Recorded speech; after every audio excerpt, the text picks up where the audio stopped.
پاکستان کے اندر احتجاج ہو رہے ہیں. دو قسم کے احتجاج ہیں. ایک تو شہریوں کے حقوق کے تحفظ کے حوالے سے احتجاج ہوا. بڑے احتجاج نہیں تھے لیکن اس میں لوگوں کی شرکت تھی. ایک خیال یہ کیا جا رہا ہے کہ پاکستان کے اندر شہری آزادیاں جو ہیں وہ شرنک ہو رہی ہیں اور ان کے اوپر جبر جو ہے مسلط کیا جا رہا ہے, لہٰذا اس کے خلاف آواز بلند کرنا بہت ضروری ہے. دوسری طرف صحافیوں کی کام کا معاملہ ہے, ان کی جو سیکیورٹی ہے اس کا معاملہ ہے. ایک صحافی کو اٹھا لیا گیا. پیکا نام کا جو قانون ہے, سائبر لا جس کو کہتے ہیں, اس کے تحت ایف آئی آر باقاعدہ ایک مقدمہ درج کیا گیا, چارجز فریم کیے گئے اور ان کی تصاویر بھی سامنے آئیں. ان کے ٹویٹس کا معاملہ تھا. یہ دو قسم کی سٹریمز ہیں. اگر رضوان رضی نہ بھی گرفتار ہوتا تو پھر بھی صحافیوں کے تحفظ اور جو حقوق ہیں بنیادی, فریڈم آف ایکسپریشن ہے, اس کا معاملہ پاکستان کے اندر رہتا. تعداد بہت زیادہ ہے ایسے واقعات کی جس کے اندر صحافیوں کے اصولوں پر مبنی رپورٹنگ کے اوپر رد عمل اس قسم کا آیا کہ ان کو زیر عتاب کیا گیا, ان کو زد و کوب کیا گیا, ان کو نکالا گیا. یہ ڈاکومنٹڈ ہے سارا. اب یہ دو قسم کے احتجاج ہو رہے ہیں.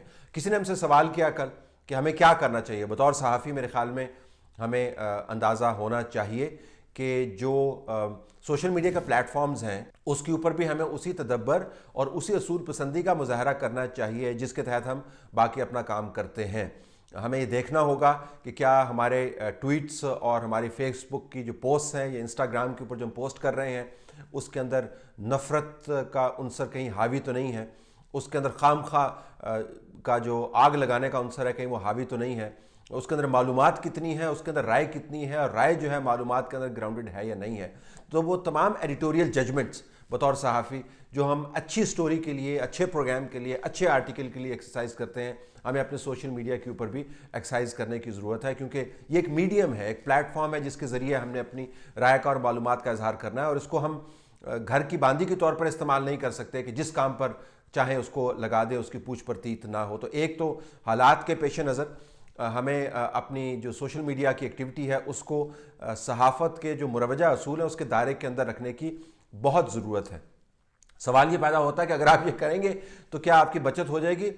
بچت نہیں ہوگی, کیونکہ جس نے واردات کرنی ہے آپ کے خلاف اس نے واردات کرنی ہے, لیکن واردات کرنے کا جو سکوپ ہے وہ کم ہو جائے گا اور رسک فیکٹر ہے وہ کم ہو جائے گا اور خام خواہ آ بیل مجھے مار والی جو کیفیت ہے وہ دور ہو جائے گی اگر ہم اصول و ضوابط کے تحت سوشل میڈیا کو بھی ہم استعمال کریں جس طریقے سے ہم دوسرے میڈیمز کو استعمال کرتے ہیں.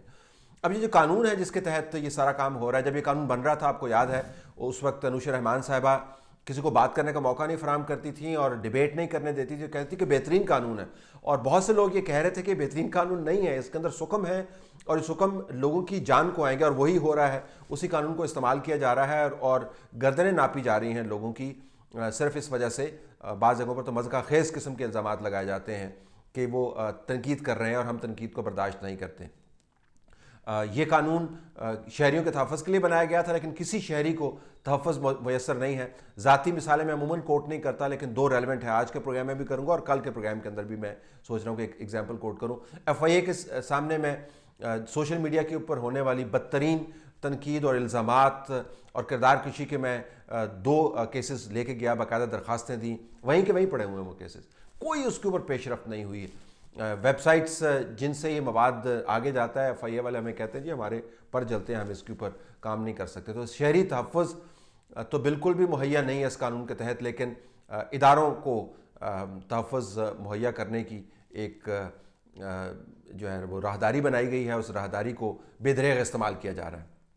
اب اداروں کے اوپر میں وضاحت کر دوں, میں ان لوگوں میں سے ہوں جنہوں نے ہمیشہ کہا کہ ریاست کا کام اداروں کے ذریعے چلتا ہے اور اگر ادارے کمزور ہوں گے تو ریاست نہیں چل سکتی. جب ریاست نہیں چلتی تو کیوس ہوتا ہے, جس قسم کا کیوس ہم نے سیریا کے اندر دیکھا ہے, جس قسم کا کیوس ہم نے عراق کے اندر دیکھا ہے, لیبیا کے اندر دیکھا ہے, افغانستان کے اندر دیکھا ہے.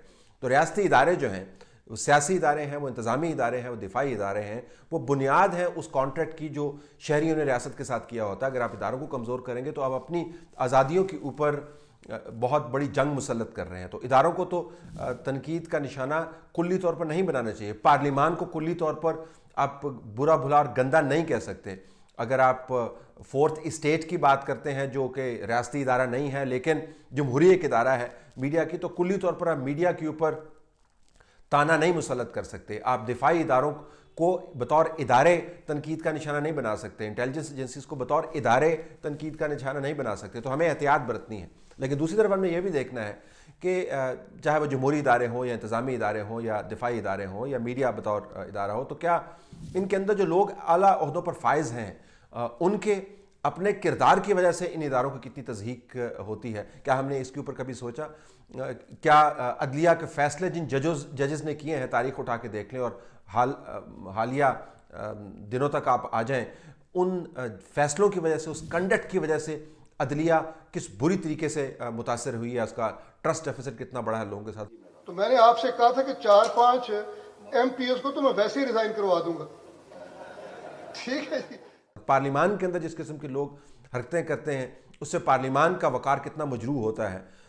جب فوجی ادارے ہیں ان کے سربراہان کی اگر آپ تاریخ اٹھا کے دیکھ لیں، چند ایک سب کی بات نہیں کر رہا، جنہوں نے سیاسی مارا ماری کی ہے، جنرل پرویز مشرف کا نام اس کے اندر سر فہرست ہے. بطور ادارہ فوج نے جنرل مشرف کے دور کے اندر کتنا سفر کیا ہے.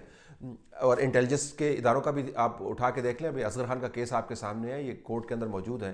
تو جب ادارے کے اندر موجود لوگ، اہم عہدوں پر فائز لوگ، جمہوری ادارے ہوں یا دفاعی ادارے ہوں، ان اداروں کو اپنے اعمال پر پردہ ڈالنے کے لیے استعمال کریں گے تو پھر ادارے بنیادی طور پر تنقید کا ہدف بن جائیں گے.